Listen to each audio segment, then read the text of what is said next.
صلی اللہ علیہ وسلم کی خوشخبری دی، ہر نبی نے خوشخبری دی۔ سب سے پہلی روایت امام ابن جریر، امام ابن منذر اور حضرت طاؤس، یہ تابعین ہیں میں جو نقل کر رہا ہوں،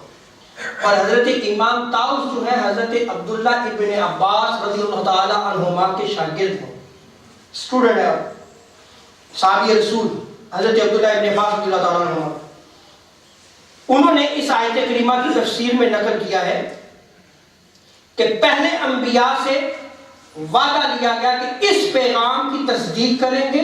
اور اس پر ایمان لائیں گے، اس پر ایمان لائیں گے۔ اب میں نے جو بیان کیا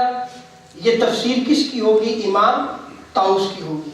جو کہ حضرت عبداللہ ابن عباس رضی اللہ تعالی عنہما کے شاگرد ہیں۔ حضرت مولا علی رضی اللہ تعالی عنہ روایت نقل کرتے ہیں، یہ جو پہلی روایت نقل کی اور یہ جو دوسری روایت ابھی نقل کر رہا ہوں،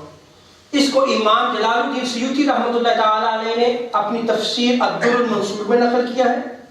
اور امام طبری نے اپنی تفسیر میں اس کو نقل کیا ہے۔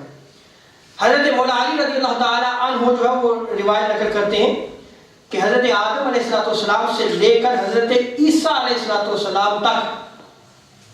جتنے بھی انبیاء اور رسول آئے،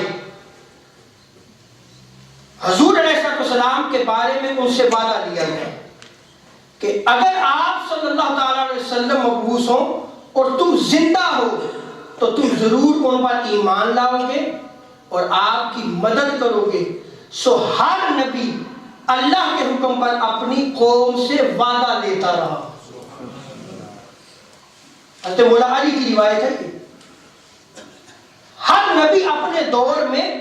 آمد مصطفیٰ کا منتظر بھی رہتا تھا اور اپنی قوم سے وعدہ بھی لیتا تھا، کیونکہ انہوں نے وعدہ رب تعالیٰ سے کیا تھا۔ اب ان کا جو امتی ہوتا تھا اس سے وہ نبی جو ہے وہ وعدہ لیتا تھا کہ اگر وہ نبی تشریف لے آئے، اگر وہ نبی آ جائیں